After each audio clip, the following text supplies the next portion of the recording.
Olá, queridos amigos do Garden, tudo bem? Estamos aqui novamente para conversar um pouquinho sobre esse tema que é muito instigante, que é o tema da cegueira botânica. Né? Então, eu sou a professora Suzana Ursi, do Instituto de Biociências da Universidade de São Paulo, e trabalho, minha principal linha de pesquisa é com o ensino de botânica. Novamente, eu estou aqui muito bem acompanhada por algumas plantinhas. Hoje eu estou acompanhada por lindas orquídeas. Bom, no nosso último encontro, nós falamos já um pouquinho sobre essa questão da cegueira botânica e conceituamos, né, o que é a cegueira botânica. Então, só para lembrar, essa dificuldade que muitas pessoas têm de reconhecer as plantas, né, na própria natureza e mesmo no ambiente que as envolve, no ambiente no qual essas pessoas estão imersas. Hoje a gente vai falar um pouquinho sobre as consequências, né, dessa cegueira botânica. Vamos começar então por uma que se refere a ignorar a importância das plantas nas atividades diárias, né, e dificuldade para perceber essas plantas no nosso cotidiano.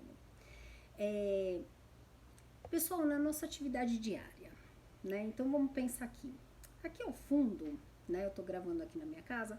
Vocês estão vendo algumas portas de um armário, né? Ele é feito do quê?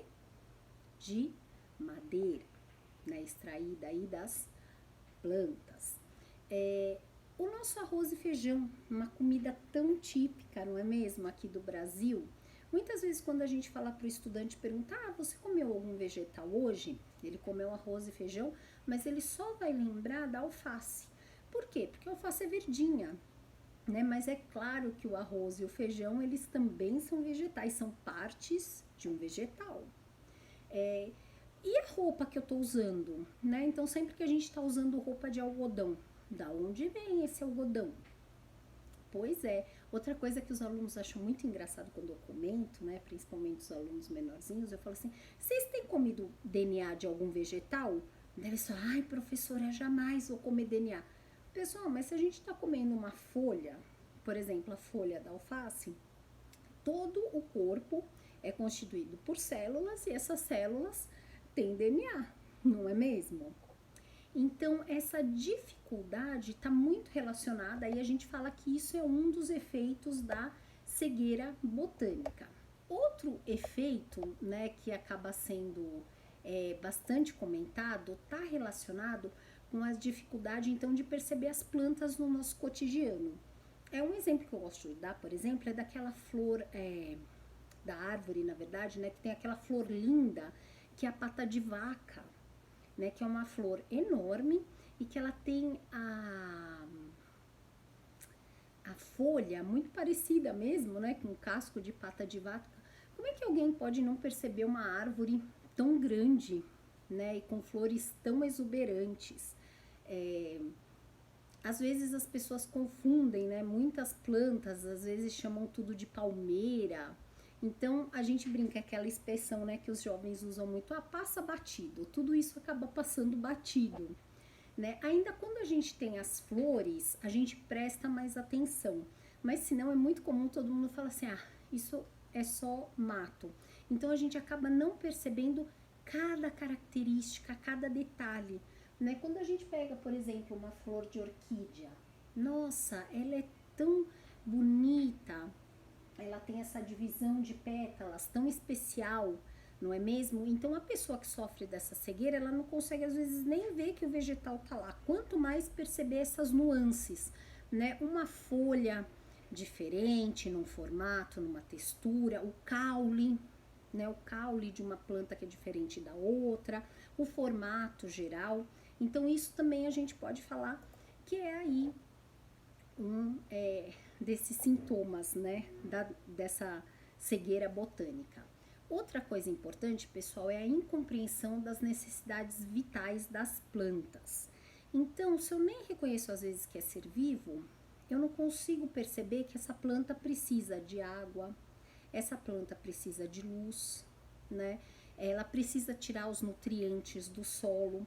E aí acarreta um outro problema, que é não perceber que esses organismos têm uma importância central para o que a gente chama de ciclos biogeoquímicos.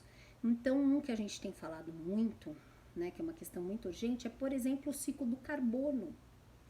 Né? A fotossíntese, um dos processos do metabolismo, do funcionamento da planta, que é um dos processos mais bonitos da natureza, é justamente, falando de uma forma bem simples, né, como os organismos que têm esse pigmento, né, que chama clorofila, e alguns outros também, eles captam a energia luminosa e transformam isso em energia química, né? Então, eles são muito importantes porque eles são produtores de tudo que a gente chama aí das cadeias alimentares, né? Então, a partir das plantas, desses vegetais e de alguns outros organismos fotossintetizantes, por exemplo, algumas algas, né? Toda a cadeia alimentar acaba sendo sustentada por conta disso. E na fotossíntese, um produto que é liberado é o oxigênio, não é? Então, olha só que coisa maravilhosa. Elas tiram gás carbônico do ambiente para usar na fotossíntese e liberam oxigênio.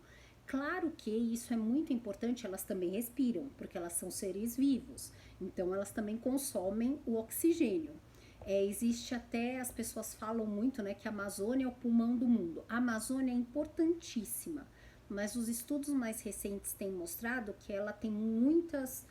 que na questão do balanço de oxigênio, como são plantas que têm muita biomassa, o que ela produz de oxigênio quase que é totalmente consumido pela Amazônia.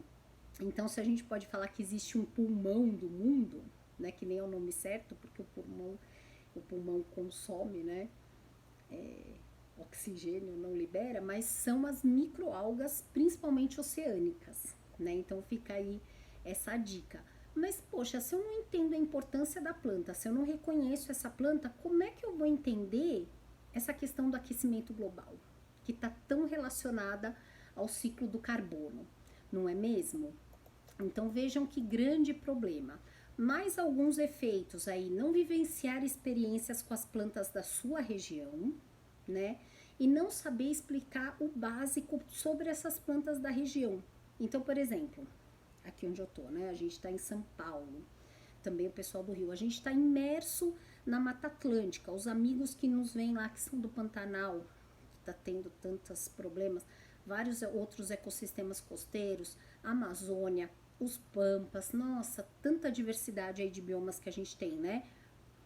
No Nordeste, né, a caatinga, plantas maravilhosas. Então, poxa vida, eu não sei quais são as plantas típicas da Mata Atlântica, que é onde eu vivo, né? Eu não sei quais são as plantas típicas lá na caatinga. Então, isso também é uma das consequências tristes. Eu não sei quais são as plantas da minha região, né? Então, hoje a gente viu um pouquinho aí, né, do que a gente chama desses sintomas ou dos efeitos dessa cegueira botânica. No nosso próximo encontro, a gente vai pensar um pouquinho e refletir sobre as causas dessa cegueira. E daí a gente segue. Logo, logo a gente vai estar pensando um pouquinho em formas de mitigar, né, de diminuir aí essa cegueira. Tchau, pessoal. Até nosso próximo encontro.